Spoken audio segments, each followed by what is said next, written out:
أعوذ بالله من الشيطان الرجيم சபிக்கப்பட்ட ஷைத்தானை விட்டு அல்லாஹ்விடம் நான் பாதுகாப்பு தேடுகின்றேன்.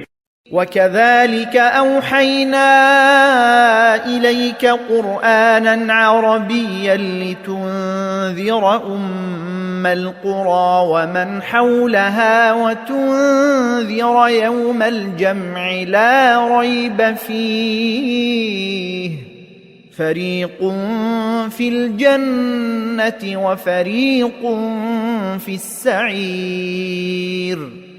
ஆம் நபியே, இவ்வாறே நாம் அரபி மொழியில் உள்ள இந்த குர்ஆனை உமக்கு வஹி அறிவித்துள்ளோம்.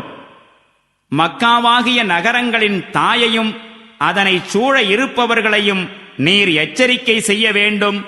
மேலும் ஒன்று திரட்டப்படும் நாளினை பற்றி நீர் அச்சுறுத்தவும் வேண்டும் என்பதற்காக. அந்நாள் வருவதில் எவ்வித ஐயமும் இல்லை. ஒரு சாரார் சுவர்க்கத்திற்கு செல்ல இருக்கின்றார்கள், இன்னொரு சாரார் நரகத்திற்கு.